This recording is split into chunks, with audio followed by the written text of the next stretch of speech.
दोनों वहां पे बड़े प्यार से रहते थे, लेकिन उनके कोई संतान नहीं थी, क्योंकि स्त्रियों का स्वभाव होता है ना ताने मारना, इसके बच्चा नहीं है, कब होगा, कैसे होगा, कोई इलाज करवा ले, कुछ करवा ले। हमारी माताओं की आदत हो गई, फिर आपस में दूसर करते हैं, इस पे धन तो बहुत है, कौन खाएगा, कल को सारा किसी को देती भी नहीं। ठीक है ना, है कि नहीं है? हमारी माताओं की आदत होती है, ताने मारते हैं। अभी तक इसके कोई संतान नहीं हुई, इसके पास इतना धन है और मरने के बाद सब राजा ले लेगा, भोगने वाला कोई नहीं। और वास्ते कहा है ना कि पूज्य सपूत तो क्यों धन संचे, पूत कपूत तो क्यों धन संचे। अरे प्रभु के नाम पे लगा दो, यदि सपूत है तो खुद कमा लेगा, और कपूत है तो तुम्हारा कमाया हुआ सब उल्टे कामों में लगा देगा। इस तरह समय व्यतीत होता रहा। वो पति को कहने लगी, सुदेहा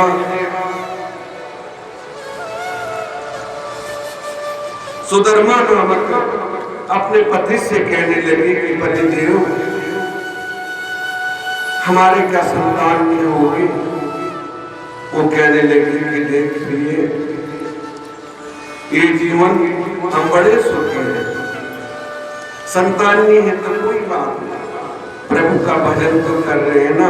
प्रतिदिन वो शिव पूजन करता था और भगवान ने हमें सब सुख दिया है, धन भी है, घर भी है, खाने पीने को भोग है, तो काय की चिंता, प्रभु ने देना तो दे देगा।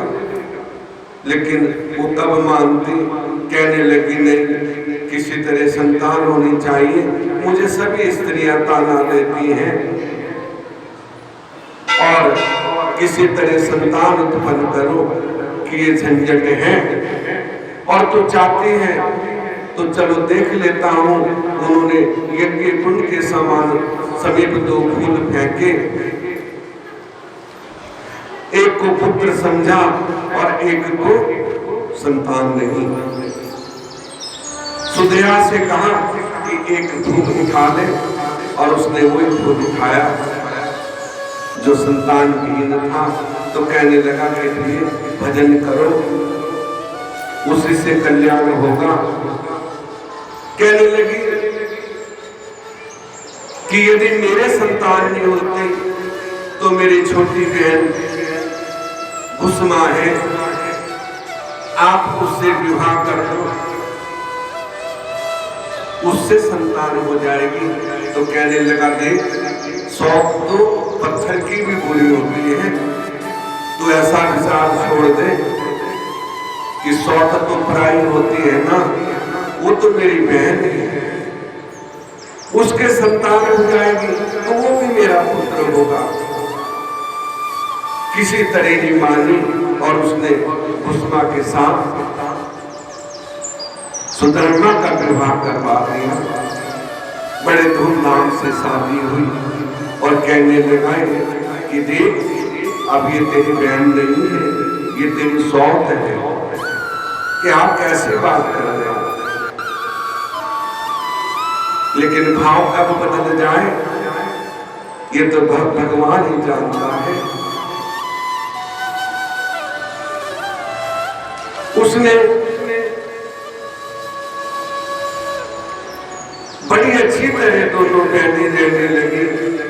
रहते रहते कुसुमा के पुत्र उत्पन्न हुआ, पुत्र का नामकरण हुआ, बड़ा हुआ, विवाह कर दिया, बड़ी प्रसन्नता से रहने लगी। जब विवाह हो गया तो सुदेहा के मन में जलन होने लगी कि ये बड़ी पुत्र वाली बनती है, और कुसुमा के मन में जबकि कोई निश्चल भाव था, वो प्रतिदिन शिव पूजा करते थे। पार्थिव के लिंग 1000 शिवलिंग बना के प्रतिदिन मिट्टी के उसमें दूध चंदन गंगा जल मिला के और प्रतिदिन बना के तालाब में बहा देते। उसके बाद जलपान ग्रहण करते। प्रतिदिन का उसका नियम था। पुत्र और पुत्र वधू बड़े प्यार से रहने लगे, लेकिन सुधिया के मन में जो है जलन उत्पन्न हो गई कि इसे दुख प्राप्त हो, कैसे दुखी करूं, ये बड़े पुत्र वाली बनती है। वो प्यार सब कुछ समाप्त हो गया। उन्होंने कहा था ना कि सौत तो पत्थर की भी बुरी हो गई, ठीक है ना। पत्नी स्त्री माताएं, हमारी माताएं सब कुछ सहन कर सकती हैं, भूखी रह जाएंगे, नंगी रह जाएंगे, फटे पुराने पहन लेंगे, लेकिन सौत को सहन नहीं कर सकते। कोई लाखों में होगी तो सहन कर लेती होगी, अन्यथा कोई सहन नहीं कर सकती। मन में विचार करने लगी कि ऐसे के इसको कैसे दुख हो। एक दिन उन्हें रात के समय चप्पू लेके सोए हुए उस बालक के टुकड़े टुकड़े कर दिए। इतनी निर्दयी हो गई, क्योंकि जब काम क्रोध पाप कर मूल है, पाप मूलाभिमान। जब क्रोध आ जाता है तो पशु तुल्य बन जाता है मनुष्य, कोई भी हो, और टुकड़े टुकड़े करके उसी तालाब में बहाई जहां भस्मा प्रतिदिन पार्थिव लिंग बनाकर और पूजा करके और उस जल में बहाते थे। उसमें बहा दिया। जब पुत्र वधू उठी, देखा कि बिस्तर के ऊपर कुछ मांस के टुकड़े पड़े हैं, खून लगा है, तो घबराई और घबरा के अपने सास के पास आई, कुसुमा के पास आई, कहने लगी माता उनको किसी ने मार दिया है और ये देखो एक उंगली का टुकड़ा पड़ा है, खून लगा है। उस समय कुसुमा पार्थिव के लिंग बना रही। भक्ति ऐसी होनी चाहिए। एक तरफ पुत्र को मार दिया, एक तरफ वो पूजन कर रही है, तो मां के दिल पे क्या बीतेगा। लेकिन उसने अपने मन को कठोर करके और पूजा को नहीं छोड़ा। ये भक्ति होती है कि जो हमने नियम लिया उसको अवश्य पूरा करना चाहिए, तभी तो प्रभु प्रसन्न होंगे। और बीच में छोड़ दो, फिर कहते हैं कुछ मिला ही नहीं। कहां से मिलेगा? जब तुम नियम के पक्के नहीं तो भगवान कहां से होंगे? ये सोच लो। फिर काल में ईश्वर मिथ्या दोष लगाया। उसने पूजा की, पार्थिव लिंग का अभिषेक किया और बहू की बात मन में तो दर्द था, लेकिन पूजा भी नहीं छोड़ना चाहती थी कि भगवान सब भली करेंगे। और जैसे कुसुमा वो शिवलिंग जल में बहाने लगी तो उसका पुत्र जल से बाहर आ गया। भगवान साक्षात प्रकट हो गए, कहने लगे हे कुसुमा, तेरे पुत्र को तेरी बहन ने सुनेहा ने काट के इस जल में बहा दिया था, लेकिन तेरी भक्ति से मैं प्रसन्न होकर मैंने इसको जीवित कर दिया। तो मां की आंखों से अश्रु धारा बहने लगी, अमृत धारा बहने लगी। प्रभु आपने साक्षात दर्शन दिया। उतने में सभी ब्राह्मण वहां इकट्ठे हो गए। सुदेहा भी आ गई तो भगवान कहने लगे कि सुदेहा बोल इसे क्या दंड दूं। सुदेहा प्रभु के चरणों में घुसमा प्रभु के सुदेहा को क्या दंड दूं, जिन्हें तेरे पुत्र के टुकड़े टुकड़े करके जल में प्रवाह कर दिया।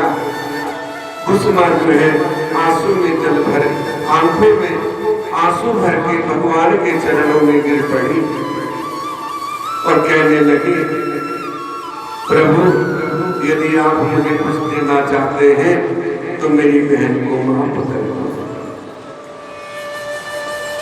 हमारे साथ ऐसा कोई करे तो हम क्या करेंगे? बोलो। चाहे कोई कितना बड़ा संत हो, उसकी भी 7 कुली तक को छोड़ेंगे, लेकिन भक्ति देखो, उसने कहा यदि आप मुझे फल देना चाहते हैं तो मेरी बहन को माफ कर दो और आप सदा के लिए यही विराजमान हो जाओ।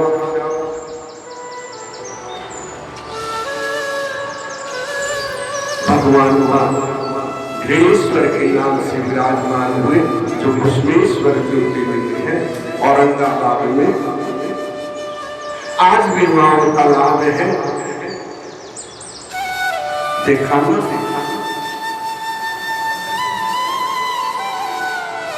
औरंगाबाद एलोवेरा पहाड़ के वहां गए थे तो भगवान वहीं विराजमान हो गए। ऐसी भगवान की शक्ति है। भक्त सदा सबको माफ करता है। भक्त कभी और भगवान तभी प्रसन्न होते हैं। हमारी भक्ति सच्ची होनी चाहिए और सबके लिए अक्षमा मन में होनी चाहिए। यही सच्ची भक्ति है, यही सच्चा ज्ञान है। आज थोड़ा समय ज्यादा लग गया है क्योंकि कथाएं बड़ी अच्छी हैं।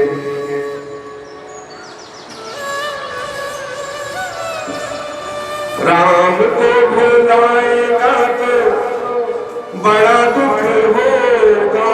राम को भुलाएगा कैसे सफल तेरा जीवन होगा, कैसे सफल तेरा जीवन होगा।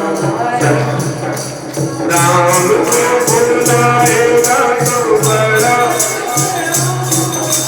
राम को भुलाएगा तो बड़ा कैसे सफल तेरा जीवन होगा, कैसे सफल तेरा जीवन होगा। सतगुरु के चरणों में तेरा मन, सतगुरु के चरणों में तेरा मन होगा, तब ही सफल तेरा जीवन होगा, तब ही सफल तेरा जीवन होगा। राम को भुलाएगा तो बड़ा दुख होगा, राम को भुलाएगा तो बड़ा दुख पाएगा, तो भुलाएगा तो बड़ा दुख होगा, कैसे सफल तेरा जीवन होगा, कैसे सफल तेरा जीवन होगा। सतगुरु के चरणों में तेरा मन होगा, तब ही सफल तेरा जीवन होगा, तब ही सफल तेरा जीवन होगा। इस तन का नहीं को ये ठिकाना, इस तन का नहीं को ये ठिकाना,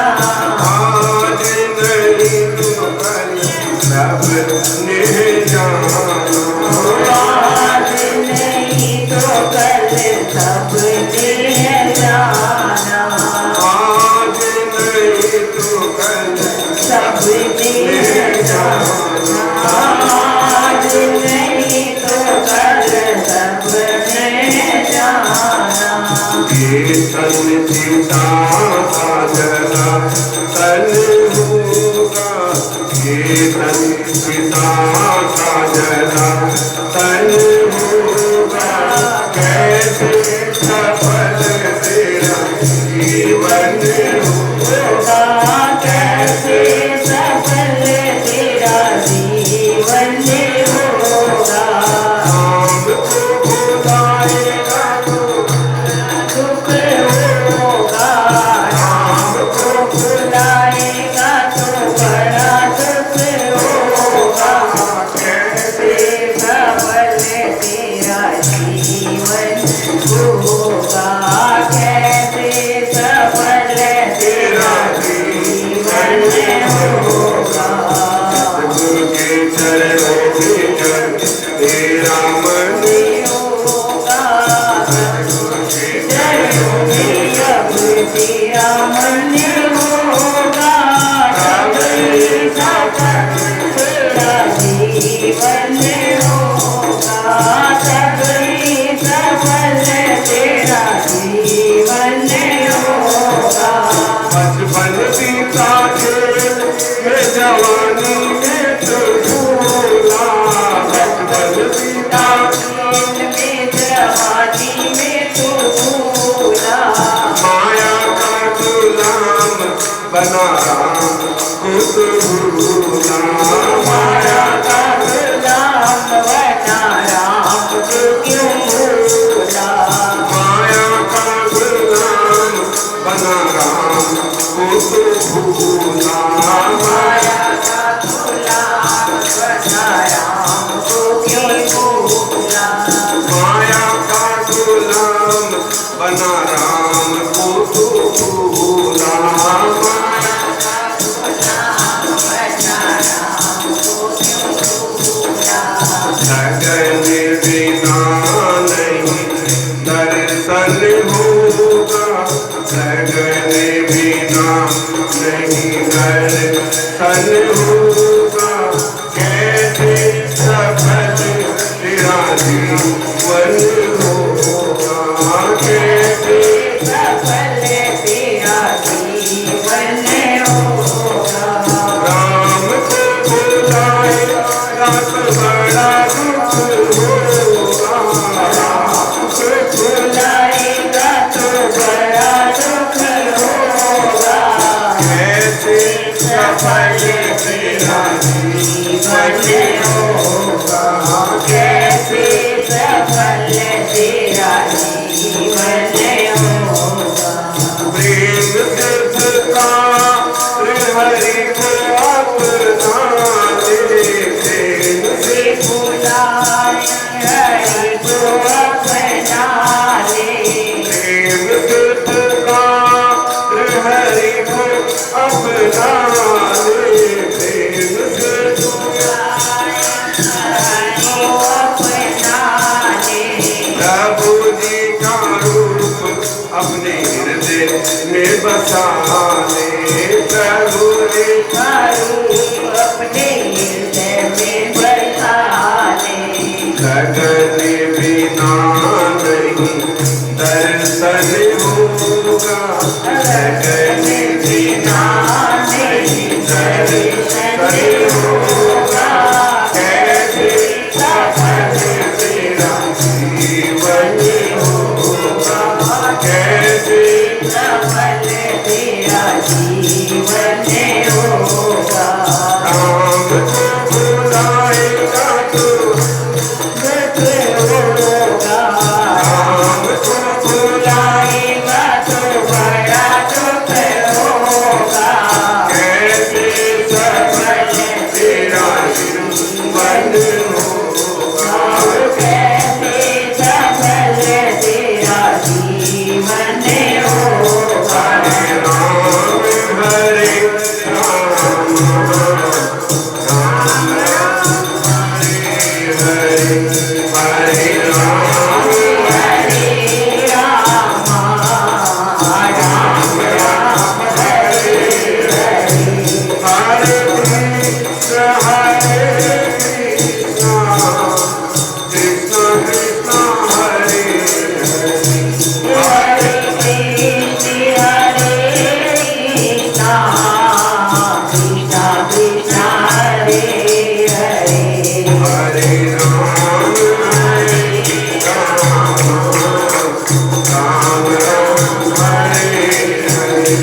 सद्गुरुदेव महाराज जय जय श्री राधे जय जय श्री राधे जय जय